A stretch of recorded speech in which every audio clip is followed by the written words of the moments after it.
3 personality traits that you must look for when hiring clinical and admin staff. Stick around to the end and I'll give you a free bonus on how to set up the 5-point system that I use to hire every single employee that gets them into valuable production in the shortest period of time possible. Many years ago, I was complaining to a friend about how hard it was to find staff, competent staff, any kind of staff, especially admin staff. He said something to me that stuck me ever since. He said, most people hope that the new employee was well trained by their previous employers so that they don't have to train them, and hope that the new hire could just step in and go. Deep down, I think that's what every employer hopes for. I have been exactly where you're at. I've hired a great looking resume that was attached to a lousy employee. They looked good on paper only, but would run with scissors, write on walls, and didn't play well with others. I then started looking at my star players on my team to identify what made them stand out. It wasn't their resume. However, it was their resume that did pique my interest in interviewing them in the first place. I found that every one of them had 3 key personality traits. The number 1 personality trait that I would look for when hiring someone is that they are hardworking. I'm looking for people who are hardworking,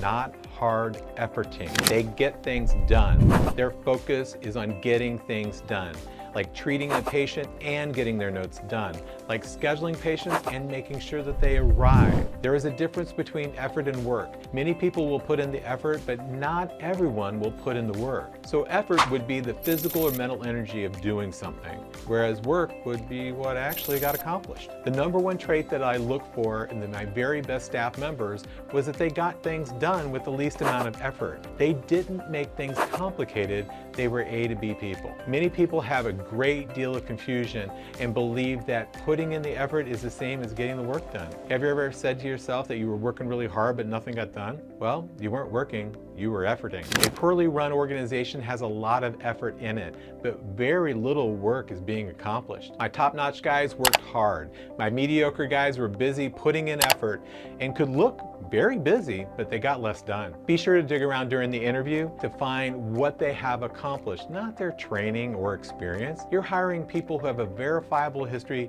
of getting things done. So the number 1 trait that I would look for when hiring somebody is, are they hardworking? The second trait that I look for in the ideal staff member is their organizational skill. Can I give them a project and have them write up a series of actions necessary to complete the project on their own? It sounds like it should be simple, but unfortunately it's a very high-level skill to be able to resolve problems, remove barriers, and accomplish something effectively and efficiently. People with poor organization skills need a lot of hand-holding, whereas people who are hardworking and organized can figure out how to get things done with little or no assistance from you. Honestly, it can be difficult to know during an interview if you have someone who is organized before they're hired and on your team. You will want to quickly assess their organizational skills on their first day. I'll walk you through how to do that in just a minute. The third trait that I look for in any potential leader is their ability to face difficult situations and people in order to remove issues or resolve issues that are related to getting work done. One of the greatest challenges for any business owner or manager is how to get people to get things done. It's a primary reason why many owners are so overworked when their staff, well, they may not be. In cases like this, the owner lacks the ability to easily get others to get work done, and so they just do it themselves. Where most people fall on their face is when they are promoted to a position of management. So what got them to where they are considered for a management position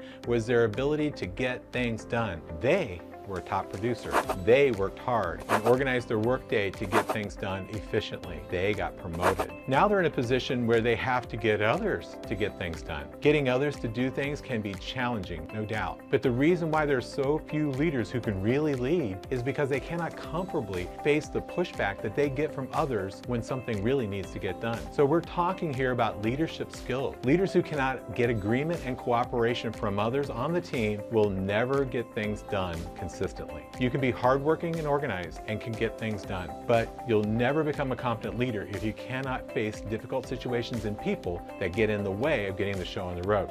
think with this. If they're hardworking and organized, hire them. If you later find out they can get others to get things done, you have a potential manager. So let's take a look at establishing SOPs. Here's a question you should ask yourself when you feel that you need to write up a job description or the SOPs for a particular position in your company. What problem am I trying to solve where this particular write-up is the solution? It's common that you're most interested in writing up a job description to improve the performance on the job, when in actuality, the problem with the position and its performance has to do with the person who you've hired to do the job. If you're dealing with poor performance in a particular position, it may not be related to the failure to create a written series of SOPs that's holding down the performance in the area. It may be that you have the wrong person for the job. Before you waste time writing up the SOPs for a position, take a look at the person holding the job now and determine if they're hardworking, organized, and can confront people and situations that may get in the way of getting their job done. If you have the wrong person, get the right person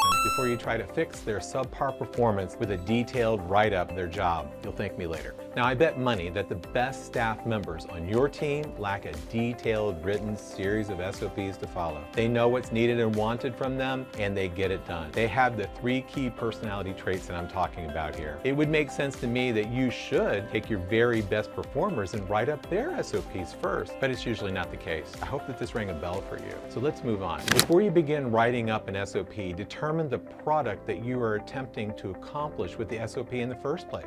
For example, you're writing up the SOPs for a receptionist position. Before you write up anything, such as how to answer the phone or route calls, schedule a patient, collect the copay, anything, you write up the end product that you're trying to achieve. So let's take the receptionist position. Determine what this position produces on the job in which the company exchanges a paycheck. If you can't figure that out, ask yourself what one thing or 2 things that if the receptionist fails to do, they're going to get fired. Now, I bet you come back with something like making sure that patients are scheduled and that they arrive their appointment as scheduled, and that they're collecting all the money that's due at the front desk each day. Once you've written these 2 products down, write down in sequence the thing that the staff member must know, they must know how to do in order to achieve each product. If you were to take the first product to getting all patients scheduled, who then arrive their appointment as scheduled, these are the things that you'd most likely need to know. 1, how to schedule a patient.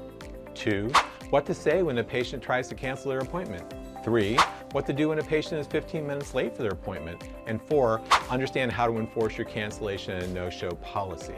If you were to train your receptionist in these 4 things, they could begin to do something valuable. Specifically, they could get patients scheduled and get them to arrive their appointment as scheduled. The list of actions gets much shorter when you identify the product of the SOP that has the value to the organization. So we take the second product for the receptionist of collecting all money that's due at the front desk. What would they need to know? Well, number 1, how to find out how much money is owed by the patient. 2, how to ask for the money. 3, what to say when the patient says they don't have the money. And 4, how to record the payment. If you train a receptionist on these 4 things, they could get the product of collecting all money that's due at the front desk. Of course, there's more to know for a truly competent receptionist, but make sure that you start with training them on the least number of steps necessary to get out valuable production before you get them drinking from a fire hose of everything that they need to know. So in short, here are the 5 things that you need to do.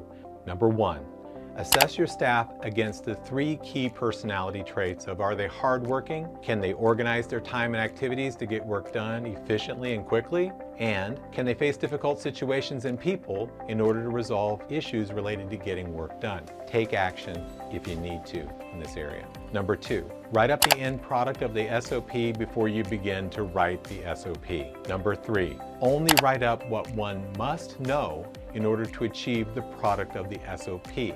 Number 4, train the staff member only on what they must know first. And number 5, once the staff member has demonstrated that they can achieve the product using the condensed SOP, you can begin to add more to their duties and responsibilities. If you found this video helpful, don't forget to like and subscribe and hit the notification bell. And if you're ready to take your practice to the next level, click on the link in the description to book a free strategy call with me.